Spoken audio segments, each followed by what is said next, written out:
नमस्कार। आज मैं आपसे श्यामाचरण लाहिड़ी और महाअवतार बाबा के बारे में बात करने जा रहा हूँ। अभी कुछ दिन पहले आपने देखा होगा कि बद्रीनाथ धाम में धीरेन्द्र शास्त्री जी की कथा थी और उन्होंने वहाँ पे अपने साथ एक अनुभव का जिक्र किया।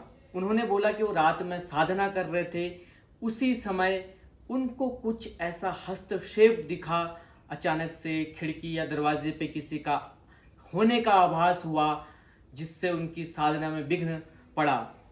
वो कहते हैं कि वो डरे तो नहीं, लेकिन उन्होंने सोचा कि एक बार देख लिया जाए कि क्या चीज़ है। तो जैसे ही वो अपने साधना स्थल से बाहर निकले तो सामने हिमालय पर्वत पर वो 18 फीट के एक संत की उपस्थिति को महसूस करते हैं, उनके दर्शन करते हैं। इसके बाद धीरेन्द्र शास्त्री जी ने कहा कि वो संभवतः महाअवतार बाबा थे, क्योंकि साधकों को समय समय पर महाअवतार बाबा अपने दर्शन देते रहते हैं।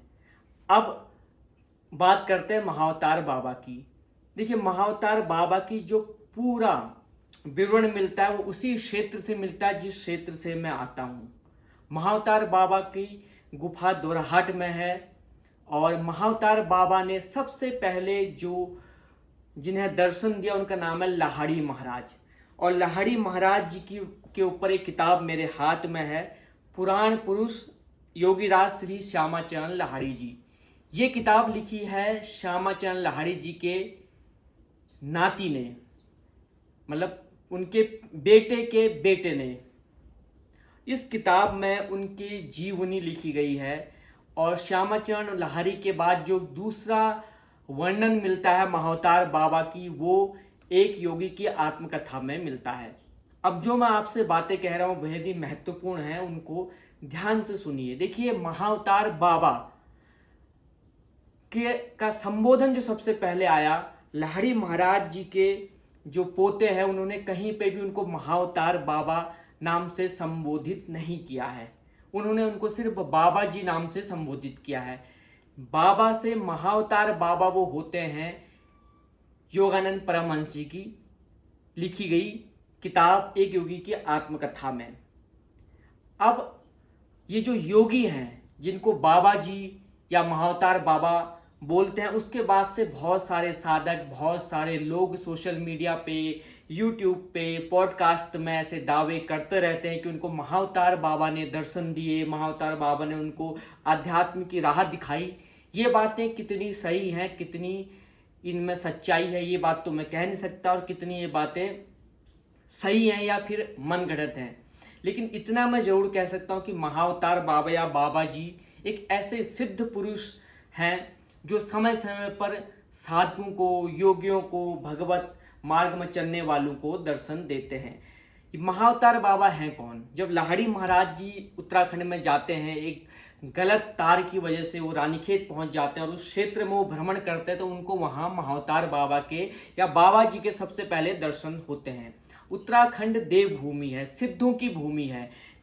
सिद्धों की ये भूमि, ये गुरु गोरखनाथ जी की तपस्थली है, गुरु गोरखनाथ जी की साधना की भूमि है। और ये पूरा क्षेत्र जो है कुमाऊं और गढ़वाल, ये पूरा नाथ संप्रदाय का क्षेत्र है, नाथ संप्रदाय के सिद्धों का क्षेत्र है। संभवतः बहुत सारे लोग ये भी कहते हैं और मेरा खुद भी ये मानना है कि महाअवतार बाबा स्वयं गुरु गोरखनाथ जी हैं। वो क्यों हैं? क्योंकि जिस क्षेत्र की ये बात है वो गुरु गोरखनाथ जी के प्रभाव वाला क्षेत्र है।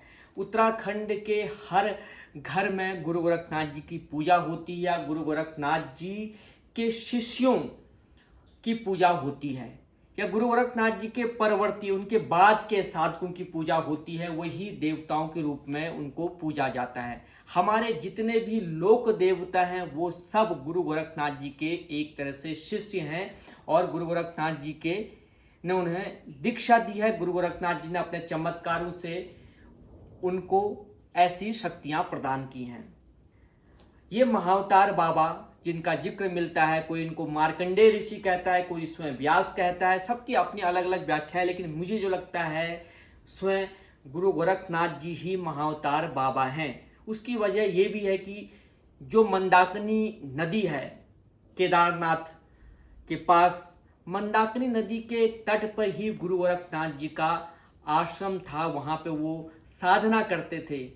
गढ़वाल में भी उनकी गुफा है और कुमाऊं क्षेत्र में भी उनका प्रभाव है।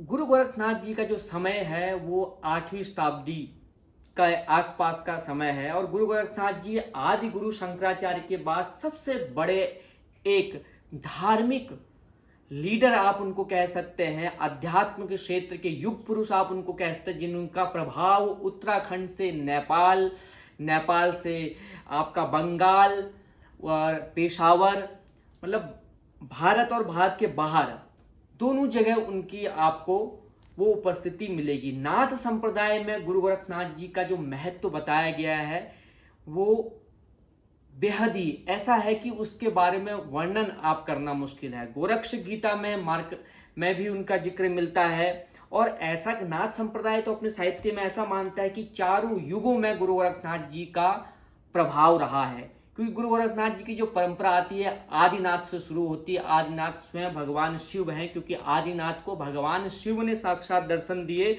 और दर्शन देके अपना शिवत्व दिया। जो कान में कुंडल पहनने की जो परंपरा है नाथ जोगियों की, वो स्वयं जो है शिवत्व को देना है भगवान। वो छाया रूप में भगवान शिव ने अपने कुंडल की छाया रूप आदिनाथ को दी थी और आदिनाथ के जो बाद में शिष्य हुए मछेंद्र नाथ, जालंधर नाथ और जो 9 नाथ और 84 सिद्धों की जो वर्णन मिलता है। 84 सिद्धों में से बहुत सारे उत्तराखंड के लोक देवता भी हैं।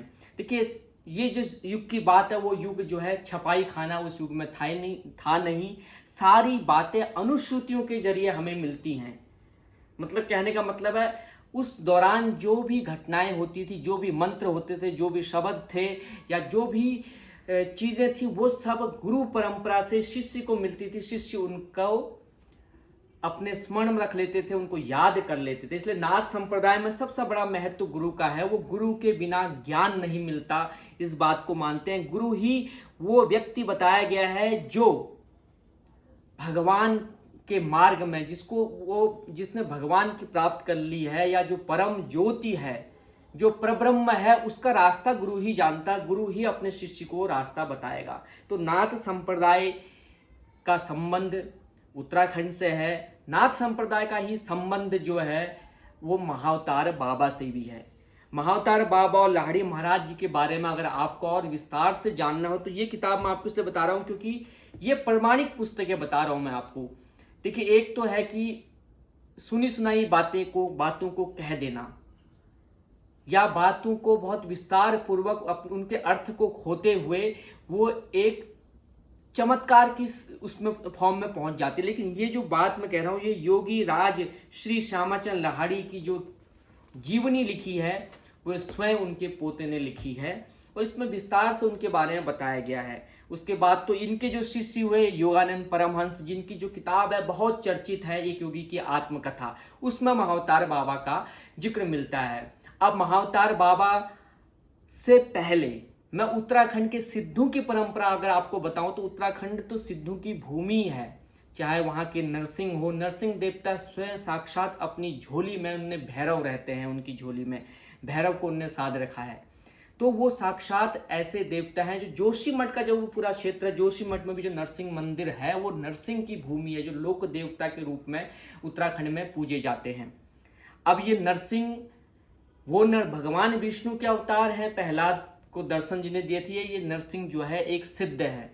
देखिए, पहाड़ी की परंपरा में तो इनको भगवान विष्णु के अवतार के रूप में ही देखा जाता है, सिद्ध के रूप में देखा जाता है, एक सिद्ध जोगी के रूप में देखा जाता है, जिनकी सिद्धियां जो कुमाऊं में जिस तरह से उनको एक तरह से रास्ता दिखाने वाला देवता भी बताया जाता है, जो रास्ता आपको दिखाता है, जो आपका मार्ग खोलता है।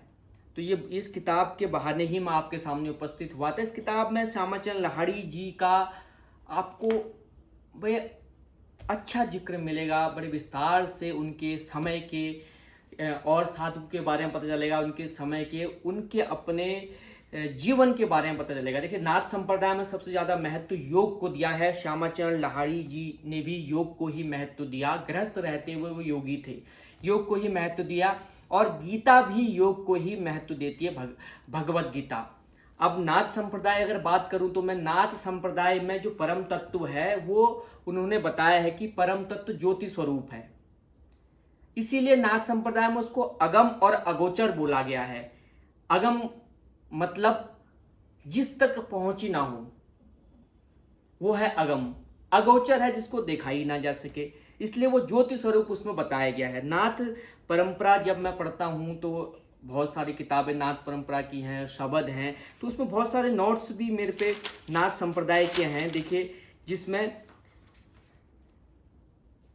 जिसमें ये बात बहुत आज से नहीं हजारों सालों से ये बात भारतीय समाज कहते हुए आ रहा है कि नाथ योगियों की वाणियाँ जो है, जिनको वाणियाँ बोलते हैं, वो हमारे आध्यात्मिक, सांस्कृतिक और साहित्यिक विकास के लिए महत्वपूर्ण हैं और उन्हें बेहद भूमिका इसमें निभाई।